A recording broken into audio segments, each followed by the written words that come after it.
mino fa tena fa vonona ianao andray ny tenin'ny tompo androany. Ny tenin'Andriamanitra no mandrindra ny fiainan'ny zanak'Andriamanitra. Raha zanak'Andriamanitra ianao dia ho avy eto indray izy androany hiresaka aminao. Ny fiainantsika olombelona raha lasa ranabavy ity amin'izao tontolo izao dia hiarany zavatra isan-karazany. Fa raha tsy misy ny tenin'Andriamanitra mihazona, raha tsy misy ny tenin'Andriamanitra mitarika, raha tsy misy ny tenin'Andriamanitra manazava, dia hiarany zavatra rehetrarehetra tahaka an'izao tontolo izao ihany tsika rehetra. Fa androany dia hiresaka amintsika ny tompo rehefa vonona ianao dia avy hatrany dia hijery ny tenin'Andriamanitra tsika. Manasanao andray ny Baiboly hijery ny bokin'ny Jeremia.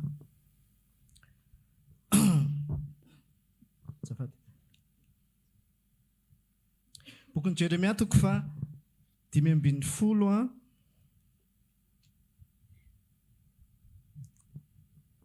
andiny fa 7:10. Bokin'ny Jeremia toko fa 5:10 andiny fa 7:10 vakitsika amin'ny anaran'i Jesosy. Koa izao no lazain'i Jehova: raha hiverina ianao dia ho raisiko indray, ka dia hitsangana eo anatrehako ianao. Ary raha manavaka ny zava-tsoa, hiala amin'ny zava-pony ianao, dia ho solom-bavako. Anantona anao indray ireny, fa tsy ianao no anantona azy. Luka toko fa 9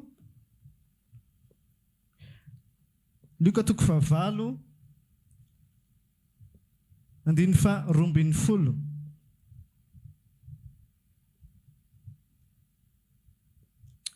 Luka toko fa 9 andiny fa 12. Vakitsika amin'ny anaran'i Jesosy manao hoe: ireo teny amoron-dalana dia izay nandre, nefa avy ny devoly ka nanaisitra ny teny tao am-pony. Fandrao ino izy ka ho vonjena. Ireo teny ambonin'ny vatolampy dia izay nandre sady mandray ny teny amin'ny hafaliana, nefa tsy manampaka ireo fa mino vetivety ihany. Ko amin'izany andro izany, amin'izay andro isehoan'ny fakapanahy dia mihemotra izy. Ireo teny amin'ny tsilo dia izay nandre, fa fony nandeha izy dia voageja ny fiahinany sy ny fiarena ary ny fafinaretan'izao fiainana izao ka tsy mahavanim-boa. Fa ireo teny amin'ny tany tsara kosa dia izay mandre ny teny amin'ny fo sady marina no tsara, dia mitana azy ka mamoa amin'ny faharetana. Farany Hebreo toko fa 10 andiny fa 1:10. Hebreo toko fa 10 andiny fa 1:10. Vakitsika amin'ny anaran'i Jesosy: ny amin'izany dia manana teny maro izahay sady sarotra ambara, satria lalidalovana ny sofinareo. Fa na dia tokony efa mpampianatra azy ianareo noho ny fahelan'ny andro, dia mbola mila izay hampianatra anareo ny ambidim-pianaran'ny tenin'Andriamanitra indray. Ary efa toy izay tokony homendronono ianareo, fa tsy vetikanina. Fa izay rehetra mivelona amin'ny ronono dia tsy zatra ny tenin'ny fahamarinana, satria mbola zaza-boto.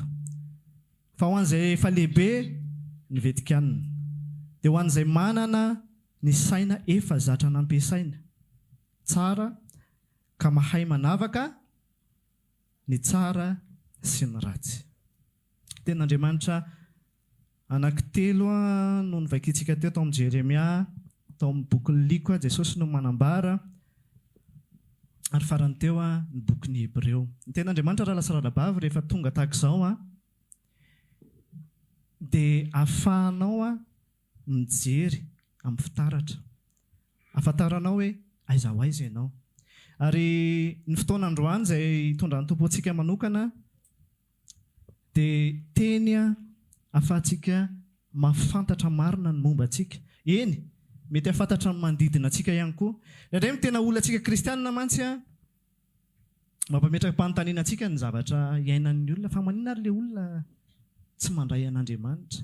Maninona ary ilay olona to mba mihaino toriteny ihany.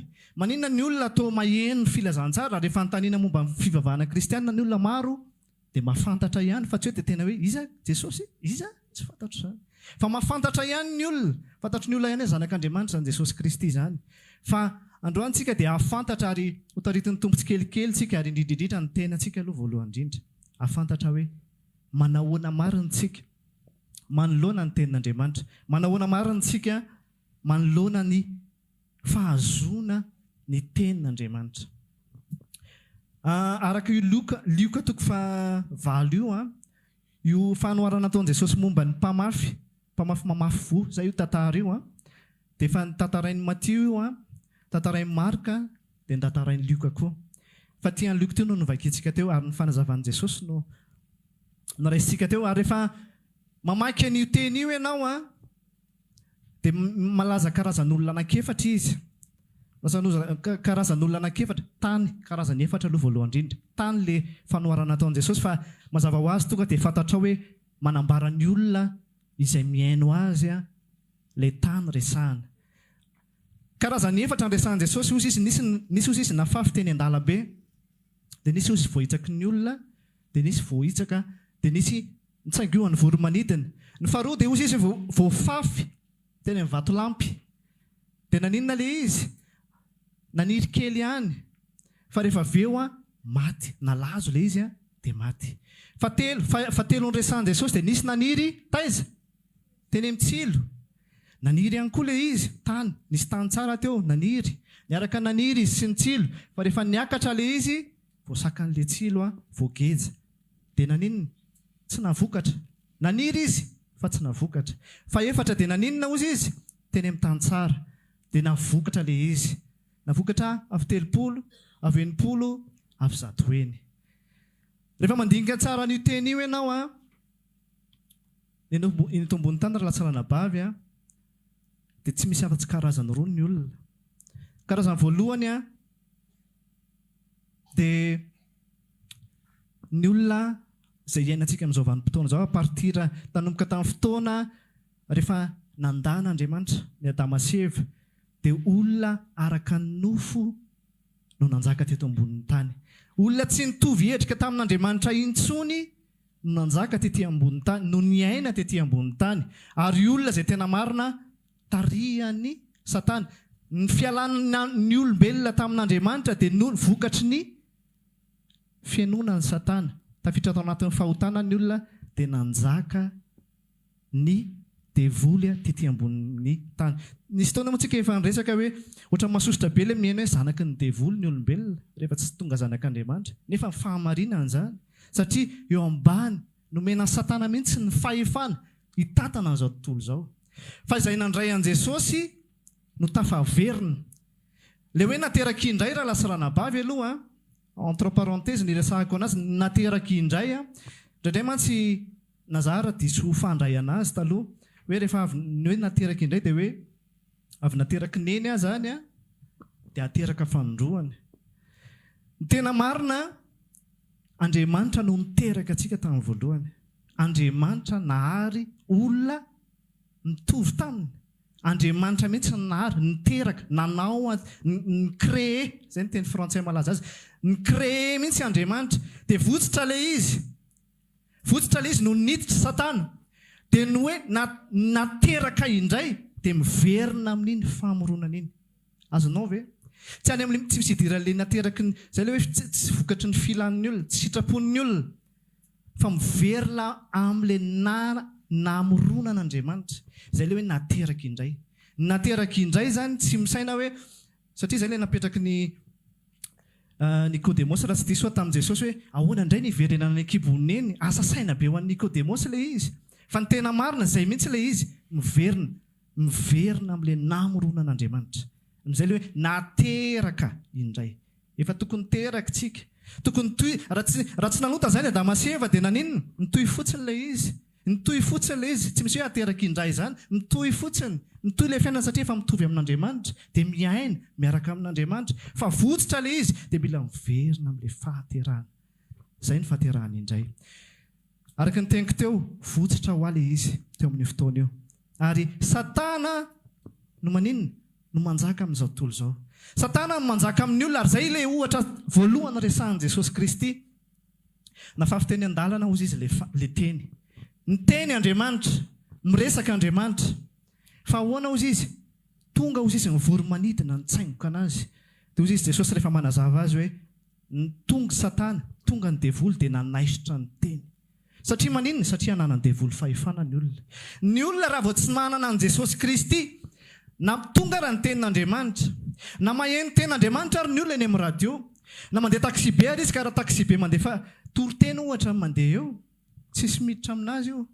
Dia mantsy tsika kristiana rehefa mafana fo izay indrindra ho an'ny olona ao an-tranontsika hoe tsika mba hiova fo ilay olona anankiray ao an-tanàna ao, dia alefa tsika mafy be ny toriteny ao an-trano ao hoe mba hoeniny ity ataovy mafy. Toritenisty inona ilay sujet an'ity? Ataovy mafy aloha mba hoeniny aizany tsy ovy io fa rahantsika vavaka. Ny tena marina, ny olona araka ny nofo, ny olona tsy manana an Jesosy Kristy, na ho ataonao toriteny mandra-paraina, maraina mandra-pahariva ny andro ary no alefanao ao an-trano ary tsy afaka mihainao afa-tsy izay izy a, dia izy hoe sermona zany, moral zany, miaisitra ho azy fotsiny le teny. Satria ananan'ny Satana fahefana le olona. Mbola eo ambanin'ny fahefan'ny Satana ny olombelona anankiray. Ary izay le tany tenenin' Jesosy eny an-dalana ozy izy. Na vao hitsaka fotsiny eny, potika, tsisy mavoa azy. Na tonga Satana, tsy anao zany, tsy anao zany, asory, ampidiriko zavatra hafa ao anatinao. Izay ny ataon'ny Satana. Izay le hoe na maheno ary le olona, tsy miditra le teny. Izay le tany voalohany. Tany voalohany eny amoron-dalana. Ny tany faharoa, ohatra misy fanantenana kely. Ny tany faharoa, mbola olona ao amin'ny nofy ihany. Nafafy ny teny ozy izy, nafafy ny vo, teny amin'ny vatolampy. Ireo olona ireo ozy izy nandray ny teny tamin'ny hafaliana. Ohatra miditra, alefanao zany le radio ao an-trano. Fa iny zany radio mandeha zany e. Ohatra mba izy zany mitorite, izy pasterisy zany, pastera indray zany. Ohatra ny tiako aloha le fomba fiteniny e. Tsy ohatra aliany amin'ny tanàna, maka leobe le izy, misy fomba fiteny masosotra fa zany ohatra mba ouvert, mba na le pastera mizara mba mahafinaritra, dia manomboka efa faly tsika hoe miditra zany. Io fatratra, saotra Jesosy. Manomboka misy réaction tsika hoe tafiditra, mety zany. Ozy izy ny tenin' Jesosy. Faly izy ozy izy nandray le teny. Manomboka voarainy le teny, voarainy atao amin'ny sainy le teny. Fa nefa ny zavatra mitranga. Rehefa tonga ozy izy ny fakapanahy, fanenjehana noho ny amin'ny teny izay voarainy io, dia maninona? Votsitra ihany le izy. Fa maninona? Inona zavatra mitranga teo? Teny amin'ny vatolampy le teny, misy tany ihany eo. Misy tany ihany eo fa maninona le tany? Marivo. Marivo le tany dia maninona? Natonga ary le vo, natonga ary le tenin'Andriamanitra, natonga ary le tenin'Andriamanitra, na henona ary. Ohatra manomboka, ohatra ny tadoresy lahatra zany izy mahaino le tenin'Andriamanitra. Dia maninona? Na dia faly ary izy. Ohatra ny hoe maheno ny toriteny zao ianao ka hoy faly ianao maheno ny teny. Isaky ny tonga ianao rehefa larobia, na rehefa lahady, na rehefa manaraka amin'ny Facebook ianao dia izany hoe tena mety kosa zany, tafajanona teo mihitsy ianao nandritra ny 3 minitra ohatra. Dia faly ianao. Fa indraindray rehefa mipiky ny zavatra anankiray iny na rehefa miala eto ianao, dia tonga dia zavatra hafa no mandre, manjaka ao anatin'ny fonao. Inona ny olana? Tsisy tany naniriany le teny. Tsy ampy le tany naniriany le teny. Tsisy mandomando ahafahan'le vo amo. Tsisy mandomando ahafahan'le vo hitsimoka. Mety vetivety dia mitrebona le izy. Ohatra hoe toa misy fanantenana tokoa. Ohatra ny toa mety le izy. Kanefa tsy voaray le teny. Tamin'ny herintsika raha latsiranabavy mifampizara hoe ny fanahin'Andriamanitra ozy izy namomba taiza? Tambonin'ny tany. Tambonin'ny tany ozy izy namomba ny fanahin'Andriamanitra. Dia inona ny zavatra nandrasana hitranga? Izay vao ny tsara ny zavatra nisy.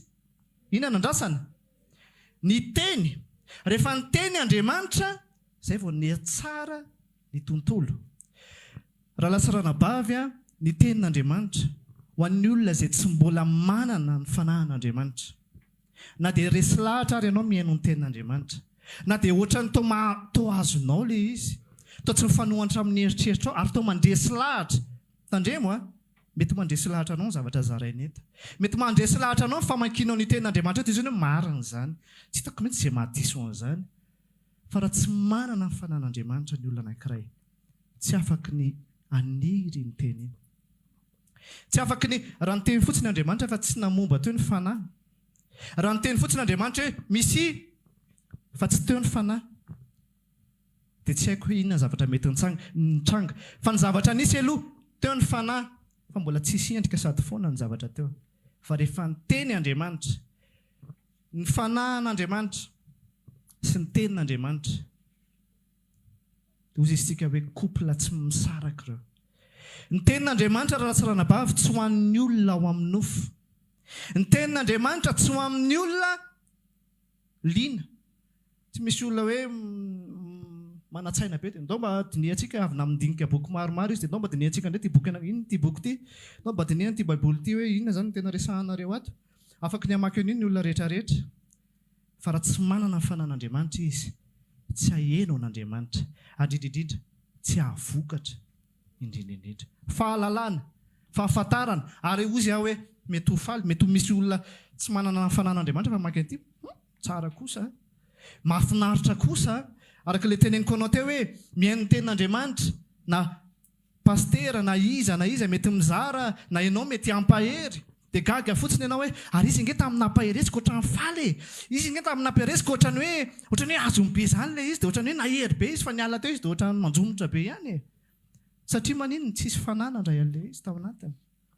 Raha lasa ranabavy mizara roa ireo fanoharan'i Jesosy ireo. Ilay voalohany, olona mbola anjakan'ny Satana. Tsy avelan'ny Satana aray izay avy amin'Andriamanitra. Tsy avelan'ny Satana raha misy teny voaraina, tsy angoan'ny Satana. Tsy atsika izany e, sy rediredina dala, fivavahana ve, reo mampitapy anareo reny. Jereo aiza zao be dia be ny kristianina eto Madagasikara atao tsy mandroso akory, aiza izany tsisy zavatra afaka nipetraka. Ilay faharoa, nandray tamin'ny fifaliana ihany, nandray ihany. Fa rehefa tonga hozy izy Jesosy, rehefa tonga ny fizahan-toetra, rehefa tonga ny fakapanahy, fanenjehana ny amin'ny teny izay voarainy, dia maninona? Niemotra ihany izy. Teboka fahatelo, teboka faharoa, satria izay ny amin'ny nofo. Manahoana kosa ary ireo zanak'Andriamanitra. Raha latsaranabavy, ilay fahatelo ohatra ny lazain'i Jesosy dia hoe teny amin'ntsilo. Ary eto tsika no mitandrina indrindra satria ho antsika izay efa ela nanompoana an'Andriamanitra, ho antsika izay mety hoe efa nanana fotoana ela niarahana tamin'Andriamanitra, hozy izy ny bokin'ny Hebreo teo hoe raha ny fahelan'ny fotoana hozy izy, efa tokony mpampianatra nareo. Raha ny fahelan'ny fotoana, efa tokony mpampianatra nareo. Fa ny tena mahavarina anahy tamin'ny namaky an'ity teny ity dia ity zavatra resahana eo amin'ny 9:10 ty. Hozy izy, ny amin'izany hozy izy dia manana teny maro izahay, sady sarotra ambara. Sarotra ambara ilay izy hozy izy, manana teny maro izay fa sarotra ambara ilay izy satria lalo-dalovana nareo. Satria maninona? Ny sofinareo ilay izy, lalo-dalovana ny sofinareo. Misy olona efa tonga zanak'Andriamanitra, misy olona efa manana ny fanan'Andriamanitra, izany hoe afaka ny aniry ilay teny sa tsy afaka? Efa manana ny fanan'Andriamanitra ianao, raha mandray ny tenin'Andriamanitra ianao, tsy ohatran'ilay olona teny amin'ny vatolampy hoe faly fotsiny, fa afaka ny aniry ilay izy, indrindrindrindra afaka ny hamoa ilay teny. Fa mahatonga ilay teny tsy mamoa satria lalo-dalovana antsika. Misy zavatra be dia be hozy izy mbola tiana ho zaraina aminareo, kanefa ohatran'ny sarotra ambara aminareo ilay izy. Ary ny tena marina raha lasa miverina amin'ny ronom-panahy foana tsika hozy izy. Lasa miverina amin'ny ronom-panahy foana fa na te hizara zavatra mihoatra ary Andriamanitra amintsika olombelona, amintsika zanany, dia miverina eo tsika.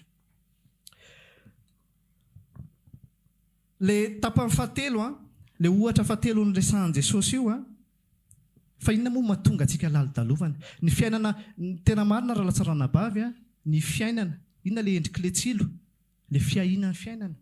Efa nizaraina teto foana zany tao anatin'ity tapataona voalondohan'ny taona ity a, niresahana foana ny amin'ny fanahiana. Resahana foana raha misy ny antony mahatonga antsika tsy hamokatra, raha misy ny antony mahatonga antsika tsy handroso miaraka amin'ny tombo, eo amin'ny stady. Raha ohatra ny hoe karazan'ilay olona matsiaro hoe za efa nanompo an'Andriamanitra efa ela ihany fa tsy hitako ihany hoe ahoana. Eo ihany ahako, mandray teny ihany ahako, voaraiko ilay izy, ohatra lalipaka atao anatiko ihany ilay izy. Fa za ohatra ny tsy mamoa, za ohatra ny matsiaro hoe tsy tena mahavokatra araka ilay andrasan'Andriamanitra fa eo aloha dia mandeha. Ny zavatra mahafinaritra aloha dia efa zanak'Andriamanitra ianao anatin'izay. Raha efa tena nandray an'i Kristy Jesosy marina ianao anatin'ny fiainanao a, raha mandray ny fitiavan'i Jesosy marina ianao dia eo indrindra. Efa izy zany. Fa ny olana ho antsika indraindray dia izao lalidalovana antsika. Inona mahalalidalovana antsika? Voaraintsika ny teny androany. Maniry ilay izy. Fa rehefa tonga ny ivelany eny, mbola manjaka kokoa ny tsilo. Mbola manjaka kokoa ny fiahiana. N'izao fiainana izao. Mbola manjaka kokoa hoy izy Jesosy ny harena. Indraindray rehefa maniry zavatra mihoatra an'Andriamanitra tsika raha lasa ranabavy dia tsy afaka ny hamokatra tsika ho an'Andriamanitra. Ny harena angera lasa ranabavy mampatonga antsika lalidalovana maheno ny tenin'Andriamanitra. Ny fafinaretana izao fiainana izao, izay mihitsy resahan'i Jesosy a. Ny fiahiana ny fiainana, ny harena, ny fafinaretana izao fiainana izao. Zavatra ohatran'ny mahafinaritra angera eo e. Zavatra ohatran'ny mety amin'ny fiainantsika ireo. Fa ozy izy ny tenin'i Jesosy hoe reo ozy izy ny angejanareo. Raha misy zavatra anankiray na maro atonga antsika tsy hamokatra ao amin'ny fanjakan'Andriamanitra dia ny fanahintsika, ny fiahintsika amin'ny fiainana, ny filankarena, ny fafinaretana, fitadavana fafinaretana. Reo no mahatonga antsika tsy mamokatra. Ny zavatra tena manahirana raha tsy ranabavy dia nahatra aty am-piangonana ary dia indraindray misy fivavahana, misy toriteny izay mitarika ny olona nefa ny hibanjina an'ireny zavatra ireny. Ary izay mihitsy ilay resahan'ny Jehovah tamin'i Jeremia, mahay manavaka ve ianao? Mahay manavaka ve ianao hoe inona no avelanao hamoa ao anatinao? Inona no avelanao hanjaka ao anatin'ny fiainanao? Inona no avelanao hanapaka ao anatin'ny fiainanao? Na mandray ny tenin'Andriamanitra tsika zanak'Andriamanitra ara dia hoy izy ny bokin'ny Hebreo teo hoe nareo nge lalidalovana e. Mampiditra zavatra hafa loatra nareo eo amin'ny fiainanareo. Mahatonga anareo tsy afaka ny horesana zavatra mihoatra ny amin'ny fanjakan'Andriamanitra. Mahatonga antsika, indraindray tsika anatin'ny fiainantsika maniry ihany mba hahazo révélation amin'izany tenin'Andriamanitra. Mamaky tenin'Andriamanitra dia mba tia henonao Andriamanitra. Mitady an'Andriamanitra eo tsika, mitady an'Andriamanitra fatratra eo tsika, dia tea heno izay avy amin'Andriamanitra. Fa rehefa mandeha ny fotoana miala eo tsika, verina daholo ny zavatra hafa rehetrarehetra. Raha tsy ranabavy ny fotoana fiarahantsika ety am-piangonana tahaka izao dia fotoana mandala, fotoana vetivety, fotoana adiny roa na adiny telo, adiny iray, fohy. Fa ny fiainana dia any ivelany ihany. Fa ny tsy fantatra dia izao manahoana ny fangejan'ny tsilo mahazo ny tsirairay avy. Manahoana ny fioarantsika an'izany zavatra izany. Tsika ve tonga tany tsara ny ivelany ihany raha lasa ranabavy? Safalitsika eto manana antoka. Izay ny olana indraindray matetika hoe tsy rehefa manana antoka fotsiny rangahy dia hatrehana ny toy amin'ny fiainana. Tsy izay ilay izy ka. Tsy hoe manana antoka fotsiny hoe za efa an' Jesosy dia izay rangahy ny fiainana miandry fiavian'ny tompo amin'izay aoriana izay. Indraindray tsika mionona ary mampiono tenany amin'izany. Dia na manana antoka ary tsika vavovonjy, tsika tsy mahavokatra ho an'Andriamanitra. Nefa ny tsy sitrapon'Andriamanitra izany. Raha fahafantarana na ny fahitana antsika mety hoe eo tsika manomboka mandiny tena hoe hafiriana izay, nefa nandraisantsika ny fitiavan'Andriamanitra izany. Manahoana ny famokarantsika ho an'Andriamanitra? Manahoana ny teny izay voarainao, ny ainanao hatraiza ilay izy? Afaka ny aina tsara n'ilay teny ve ianao? Mahazo teny, mino aho an'izay olona tonga eto isaky ny andavanandro, nataoko isaka alarobia sy alahady fotsiny ary. dia mahazo teny foana ianao isan'andro isan'andro. Manahoana? Raha fahelan'ny fotoana ao izy ny bokin'ny Hebreo dia efa tokony mpampianatra tsika. Tokony efa raha fahelan'ny fotoana. Raha misy izany izao anisany hoe zandrizandriny dia ataoko hoe ohatra hoe izay efa nandray ny tompo tamin'ny 31 décembre ohatra. Raha izay izao nisy fotoana manokana ohatra ho an'izany na hoe tao anatin'ity taona ity. Fa maro amintsika dia efa taona maro. Misy amintsika rehefa ambolana maro nefa nandray ny fitiavan'Andriamanitra. Fa manahoana? Manao ahoana isika rehetrarehetra mamokatra tsara avy eo an'Andriamanitra. Ny tenin'Andriamanitra izay voarainao misy voany hatraiza izy.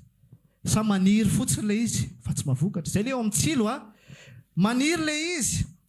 Efa misy fanantenana dia hoy izy Jesosy rehefa nandalo hoe mba tia hita vokatra aminao ahako. Mba tia hita vokatra tsara eo aminao ahako. Ny olona rehefa melehibe ary eo ilay tany tsara. Ny tany tsara dia hoy izy ilay 4:4 eto amin'ny bokin'ny Hebreo hoe ho an'izay efa lehibe hoy izy ny vetikanina.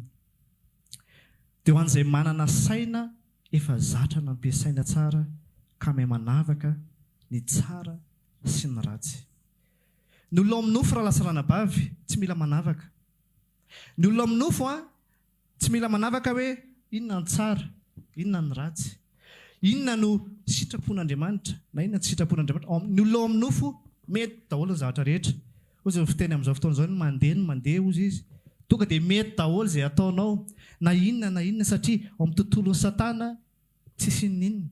Fa ho an'ny olona manana an'ilay natioran'Andriamanitra, manana an'ilay fanahin'Andriamanitra, Andriamanitra dia miteny tahaka ny tenenany tamin'ny Jeremia teo hoe mahay manavaka ny zava-tsoa amin'ny zava-pony ianao. Dia izay ianao vao ho solom-bavako. Be dia be amintsika maniry te hiazakazaka miaraka amin'Andriamanitra. Be dia be amintsika no be dia maniry te androso lalina miaraka amin'ny Kristy. Kanefa isika tsy manavaka ny zava-tsoa amin'ny zava-pony. Ahoana moa izany manavaka izany? Ireo velarin'i Jesosy ireo mifafy ny tenin'Andriamanitra. Hainao ve ny mandray hoe izay avy amin'Andriamanitra no raisiko fa tsy avy amin'ny nofo. Zavatra resahan'i Jesosy teo hoe ny fiainan'izao fiainana izao, izany zavatra ange hiantsoantso antsika foana. Vao mivoaka eto ianao dia efa misy miantsonay hoe ahoana moa izany izao ilay loka rehefa avy eo? Ahoana moa izany izao ilay amin'ity semaine ity izao tena misy zavatra tokony hatrehana mafy be mihitsy. Ahoana moa izany toy ihany fiainana fa ohatran'ny mesarotra ihany izy ity. No rano ity miakatra. Ny zavatra rehetra ohatran'ny tsy dia milamina loatra. Mahay manavaka ny zava-tsoa amin'ny zava-pony ve ianao? Misy zavatra mbola afaka miaino an'Andriamanitra misy kokoa ve ianao alohan'ny henonao ny avy amin'izao tontolo izao? Afaka miaino an'Andriamanitra ve ianao ary afaka ho tany tsara ve ianao andray izay avy amin'Andriamanitra mba ahafahan'Andriamanitra ampiasa anao, mba ahafahan'Andriamanitra ahatonga anao ho solom-bavany? Ny olona lehibe hozy izy ny tenin'Andriamanitra. Ny olona lehibe teo hozy izy ny bokin'ny Hebreo teo dia hoe mahay manavaka ny tsara sy ny ratsy. Ianao ve rehefa mahaino ny tenin'Andriamanitra dia mahay manome vahana anazy, mahay manome lanja ny tenin'Andriamanitra mihoatra noho ny izay avy amin'izao tontolo izao. Mahay manome lanja mihoatra kokoa ve ianao ny tenin'Andriamanitra izay voarainao sa fahalalana? Ny mampalahelo raha lasa ranabavy dia lasa hitovy amin'ilay nafafiteny vato lampy ihany tsika indraindray satria samy tsy mamola izy. Inona ny hitovizan'ireo? Samy maniry kely ihany, samy maniry. Ilay ray misy tany, misy an'ilay fanahy fotsiny. Fa raha samy vokatra dia mitovy. Izany mahatonga ny olona rehefa mandeha eny an-dalana dia mahita hoe inona tsy hitovizanareo aminay? Nareo milaza mivavaka.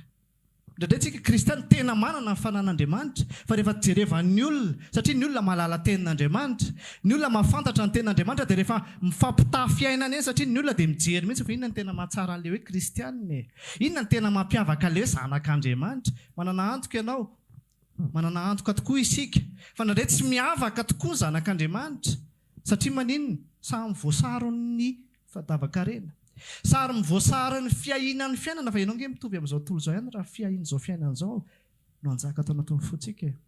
Samy mitovy ihany raha ohatra izany ilay izy. fa tombony fotsiny ianao voavonjy rehefa hiala ety ambonin'ny tany izy tsy voavonjy. Raha lasa ranabavy Andriamanitra amin'ity zao fiandohan'ny taona izao, Andriamanitra te hahita olona maro, te hahita ny zanany hamokatra ho azy. Ny tenin'Andriamanitra raha lasa ranabavy araka ny raintsika teo hoe mandrindra ny fiainana. Maheno tokoa ve ianao ary mahatsapa ve ianao fa mandrindra ny fiainanao ny tenin'Andriamanitra. Raha ohatra ka misy zavatra hafa avelanao hitarika amin'ny fiainanao, ny fiahinan'ny fiainana misy foana, ny souci misy foana, ny problema isy foana, ny zavatra sarotra isy foana, fa atraiza ny fanapahan'ny tenin'Andriamanitra. Atraiza ny alalipaka ny tenin'Andriamanitra io amin'ny fiainanao. Atraiza ny alalipaka ny tenin'Andriamanitra izay enao mandresy lahatra anao. Atraiza ny alalipaka ny révélation izay omen'Andriamanitra anao, tsy voatery izay lazain'ny olona ety aloha, fa ianao koa ve mandray ao amin'Andriamanitra. Ianao koa ve mahazo an'ilay voa avy amin'Andriamanitra. Ianao koa ve mahazo an'ilay teny avy amin'Andriamanitra ary miaina an'izany. Ny famoazana raha lasa ranabavy, izy no mahatanteraka an'izany ho an'izay tany tsara. Amen. Izy no mahatanteraka rehefa manaiky mandray ilay tany dia Andriamanitra no miasa amboariny mba hamoa bebe kokoa. Amen. Amin'ity fiandohan'ny taona ity raha mbola tia amin'ny fiandohantsika izao dia karazana manamboatra fototr'Andriamanitra. Karazana manamboatra fototr'Andriamanitra hoe misy tany tsara maro ve ao Antsahamanitra ao. Misy tany tsara afaka ny ho ampiasaiko ve, ametrahako voa dia hamokatra ho aho. Misy taka ny nampiasainy ny Jeremia raha lasa ranabavy, raha hiverina ianao androany. Izay ny tenin'Andriamanitra. Raha hiverina ianao androany. Raha hiverina ianao koa izy ianao hoe zaho hitodika any aminao Jesosy androany. Manomboka izao ahako dia tsy hiaino ny zavatra be dia be izay miantso aho. Izay ny teneniko anao hatramin'ny voalohany teo hoe ity amin'izao tontolo izao nge miantso ny zavatra rehetrarehetra. Ny problema hiantso. Rehefa avy eo dia efa hiantso anao ny zanaka hoe ahoana ilay anina. Hiteny aminao ny vadinao hoe ahoana moa izany ilay anina. Ilay zavatra be dia be isan-karazany. Fa mihoatra sy aloha ny zavatra rehetrarehetra. Avelao hamoa ao anatin'ny fonao ny tenin'Andriamanitra. Mihoatra sy mialoha ny zavatra rehetrarehetra. Aleo anjaka ao anatin'ny fonao aloha ny tenin'Andriamanitra. Izay ianao vao afaka ny hamoa. Ao anatin'ny problema ahoana no ahafahana miaina fifaliana. Ahoana no ahafahana manjaka miaina ao izany fitiavana ao anatin'ny fankalan'ny olona. Ahoana no ahafahana miaina izany faharipo. Izany nge voa daholo. Falemem-panahy. Ireo vokatry ny fanahy rehetrarehetra ireo mivoaka ho azy ireo. Rehefa tondrahan'ny tenin'Andriamanitra ny fanahinao. Rehefa tondrahan'ny tenin'Andriamanitra ny fanahinao, tsy ianao no miezaka. Indraindray rehefa tanysaina ireo vokatry ny fanahy amin'ny Galatiana 5:5 ireo, miezaka be daholo ny olona. Fitiavana, Jesosy mbola tsy vitako izay. Mbola mafimafy amiko ilay izy mandreraka be koa nge ilay ataon'ilay olona. Sarotra be izany. Be dia be ny andraisantsika ny tenin'Andriamanitra dia lasa fahalalana fotsiny ilay izy. Lasa zavatra hoe tokony izao ilay izy fa tsy mbola vita fotsiny. Tokony ity fa tsy vita ilay izy. Fa maninona? Satria misy zavatra tsilo be dia be mbola mihoatra. Raha te hanatanteraka ny sitrapon'Andriamanitra ianao raha lasa ranabavy, ahisaka aloha ny tsilo mba ho tany tsara.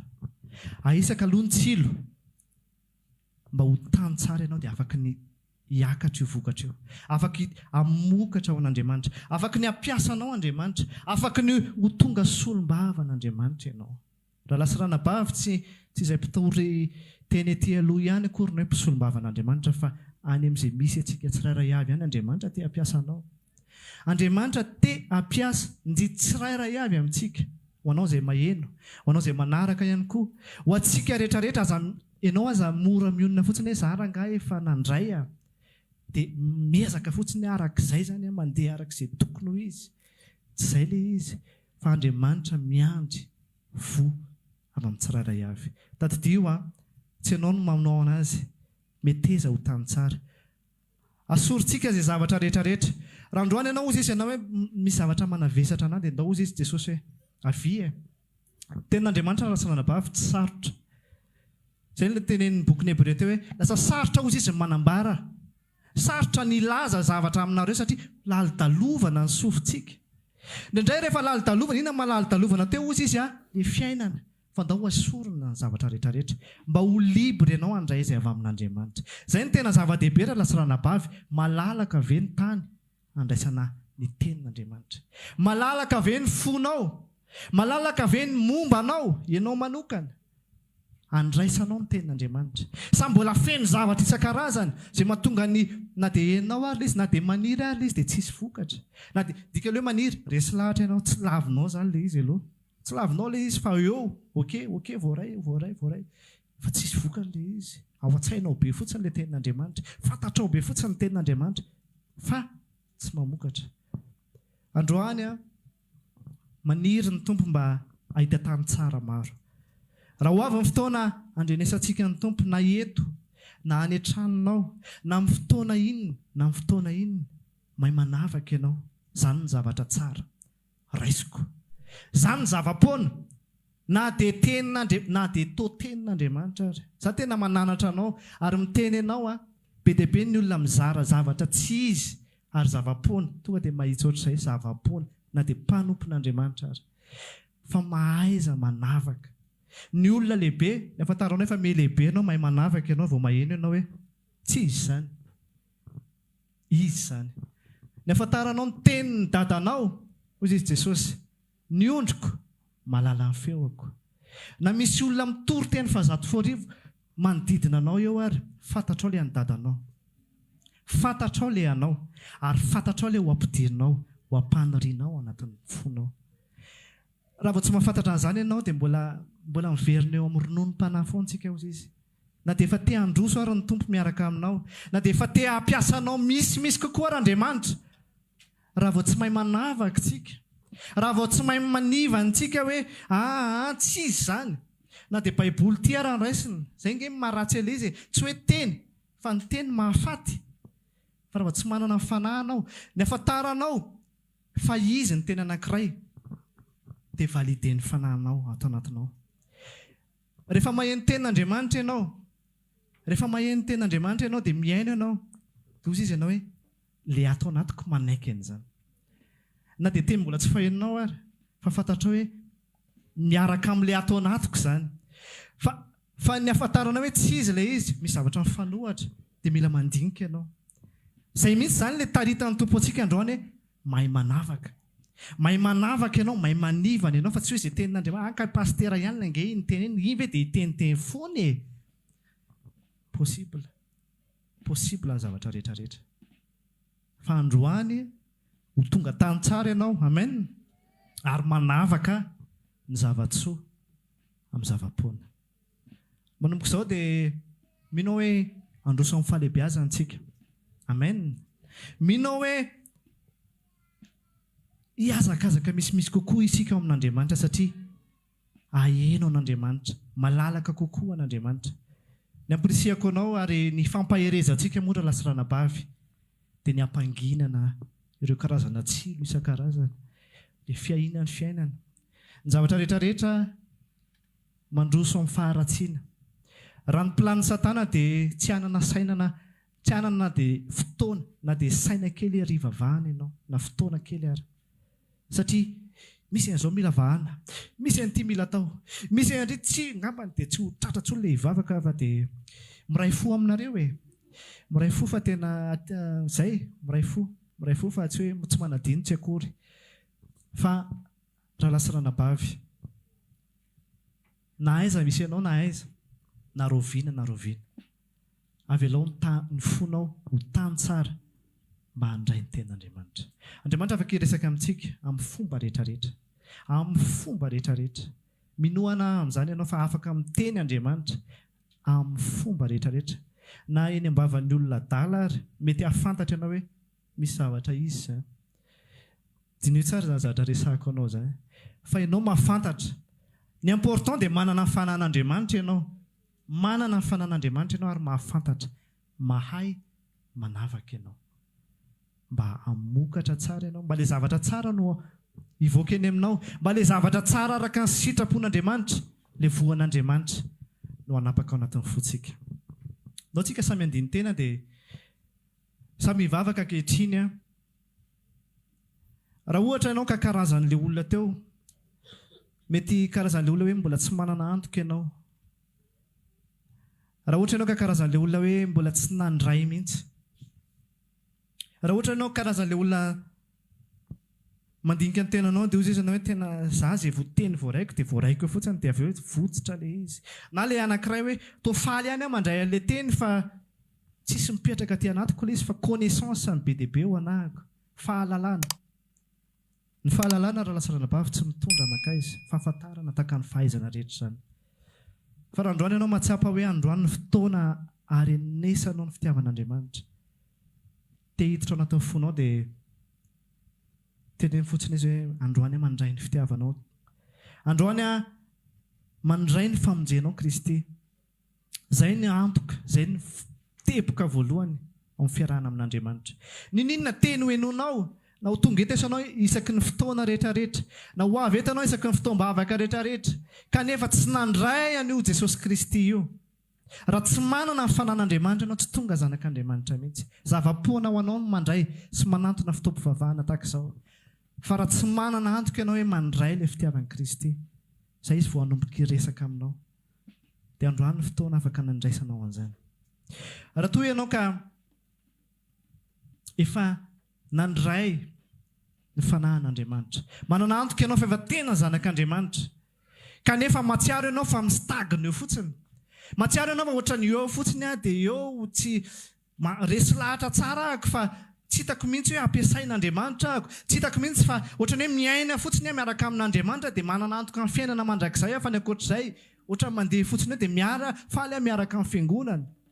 Raha lasa ranabavy, dinio ny fiainanao sao dia misy tsilo avelanao manapaka eo amin'ny fiainanao. Sao dia ny fiainan'izao fiainan'izao mbola manjaka eo amin'ny fiainanao. Sao dia maniry ianao na tonga ianao aty am-piangonana nefa noho ny amin'ny antony hafa.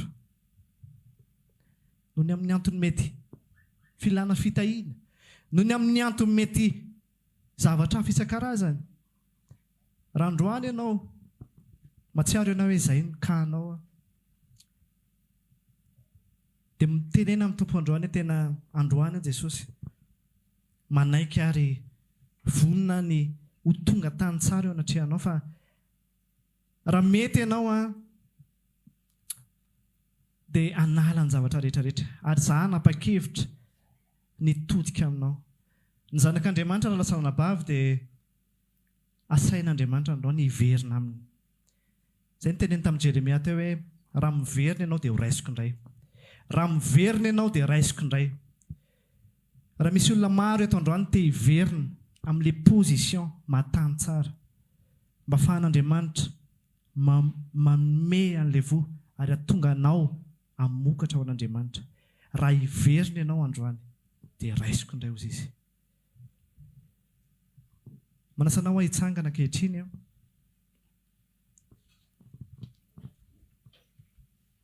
Isa mivavaka tsika.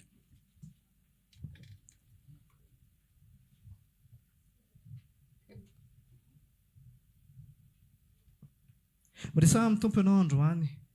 Aiza ho aiza ny position anao. Mety ianao koa ilay karazan'ny olona mety hoe mitsara ny olona manodidina anao hoe ihany ohatr'izao. Androany ny tompo nampahafantatra anao hoe izay ny karazan'ny olona eto ambonin'ny tany. Izay ny karazan'ny olona misy eto amin'izao tontolo izao. Ary afantatra anao hoe iza no mitovy fanahy aminao. Tsy sanatria hitsaranao ny hafa izany. Fa fantaranao. Hozy ny teny frantsay hoe discerner. Afaka midiscerner ny fanahy rehetra. Ary afaka midiscerner koa ny parole rehetrarehetra. Afantaranao hoe iza ny avy amin'Andriamanitra. Iza ny tsy avy amin'Andriamanitra. Ary androany ianao dia hayanavaka ny zava-tsoa amin'ny zava-poana hafa. Hayanavaka ianao ny tsara sy ny ratsy. Izay tsara dia ho ampanirianao amin'ny tany tsara dia ny fonao izany. Izay ratsy dia hainao ny hanongotra an'izany. Miresaha amin'ny tompo androany dia ndao samy hanolotra ny fotsika. Ao anatin'ny fotsika Jesosy no te hanjaka. Ao anatin'ny fotsika Andriamanitra no te hametraka an'ilay voa tsara. Hametraka an'ilay voa tsara izay mety efa voarainao hatramin'izay. Na mety androany, manomboka androany ianao ny handray an'izany dia hamokatra ianao. Androso ianao hiaraka amin'Andriamanitra. Hielehibe amin'izay tsika miaraka amin'Andriamanitra. Tsy ho lalidalovana intsony ny sofintsika. ka na dia maheno teny ary tsika mandresy lahatra ary araka an'izay fanahy ato anatintsika dia tsy ho lalidalovantsika fa hiaina an'izany araka ny sitrapon'Andriamanitra, atateraka ny planin'Andriamanitra.